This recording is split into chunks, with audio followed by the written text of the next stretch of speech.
This week the twins are the size of eggplants. This is kind of my version of a half-assed eggplant parmesan. I have some eggplants from my parents' garden. I have 2 to 3. I'm not sure how much I'm going to use yet, but I'm just going to slice these up about that thick. So once they're all sliced up, we're going to make our little breading station. Cracking some eggs in a bowl. And in here I'm going to add some salt and pepper. I'm using black truffle salt just so I can have a little truffle flavor.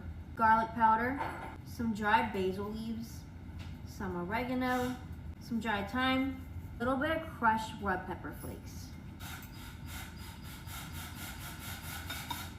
Now we're gonna beat this up and mix it all together. All right, another bowl, we're just gonna add some breadcrumbs. I'm doing Italian style breadcrumbs.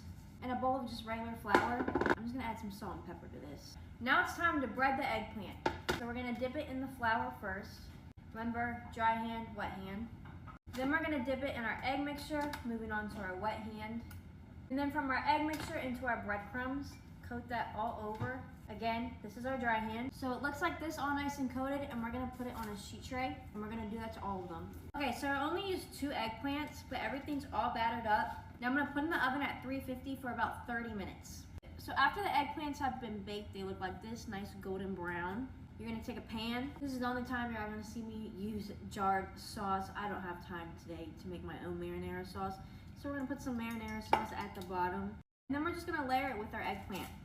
Add a little bit more sauce on top. And then you should use fresh mozzarella for this, but the store didn't have any. They literally only had sliced mozzarella. So I'm just gonna have to use sliced mozzarella, and we're gonna put that on top. So now for the last layer on top, we're gonna layer it again with some mozzarella cheese. And then we have some freshly grated Parmesan we're gonna put on top as well. I'm gonna put it in the oven 350 for about 30 minutes or until the cheese is nice and melted. Okay, it's out of the oven. I have some fresh basil from my garden. And now we can eat it. This is actually Antoine's first time trying eggplant Parmesan, and he doesn't really eat eggplant on a regular basis, so I don't know how he's going to react to this. Oh, look at that. It looks so good. Look, I told her it looks like lasagna. She said similar or close. Something along those lines. You like it? It's good though. I like it. Rate out of 10. I give it a 10 out of 10. Pretty good.